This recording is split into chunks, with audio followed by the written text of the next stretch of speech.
A Revolta da Chibata.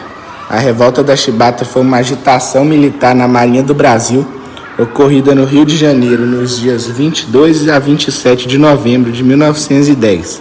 A luta contra os castigos físicos, baixos salários e as péssimas condições de trabalho são as principais causas da revolta. O contexto histórico.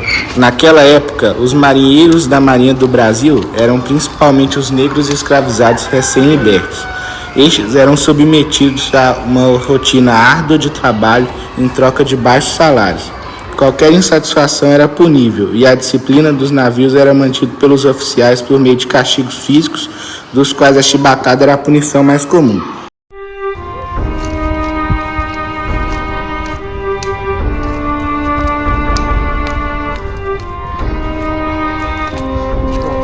Apesar de ter sido abolida na maioria das forças armadas do mundo, os castigos físicos ainda eram uma realidade no Brasil.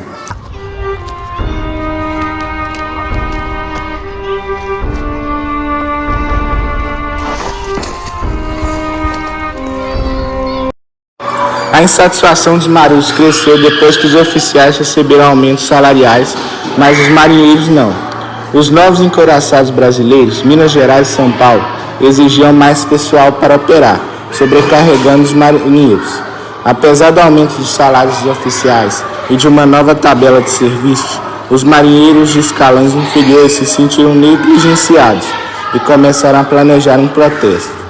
Na madrugada de 22 de novembro de 1910, marinheiros do encouraçado Minas Gerais se rebelaram, após testemunharem Marcílio Rodrigues Menezes ser brutalmente açoitado com 250 chibatadas.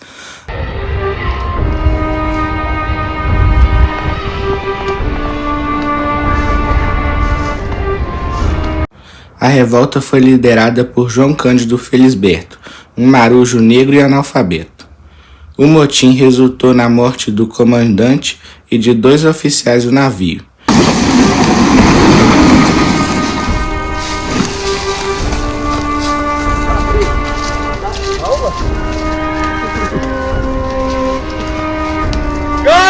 Na mesma noite, o encouraçado São Paulo também aderiu ao levante, seguido por outras embarcações nos dias subsequentes, como o Deodoro e o Bahia.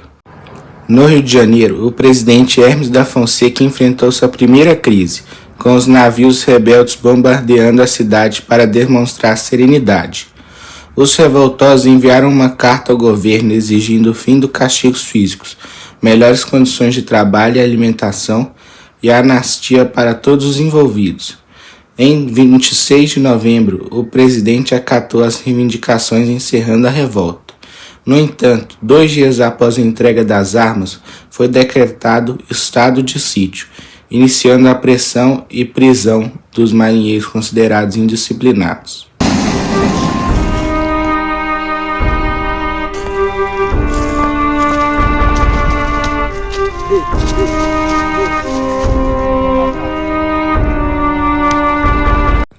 O fim da revolta. Em 9 de dezembro de 1910, marinheiros se amotilaram na Ilha das Cobras, sede do batalhão naval, após se sentirem traídos. O governo respondeu duramente, bombardeando e destruindo a prisão, o que resultou na morte de centenas de fuzileiros navais e prisioneiros.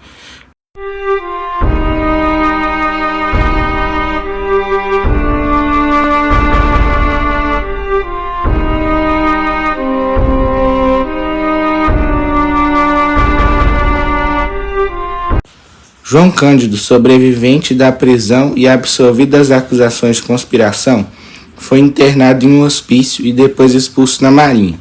Ele viveu como pescador e vendedor até que o jornalista Edmar Morel resgatou sua história em 1959, no livro A Revolta da Chibata.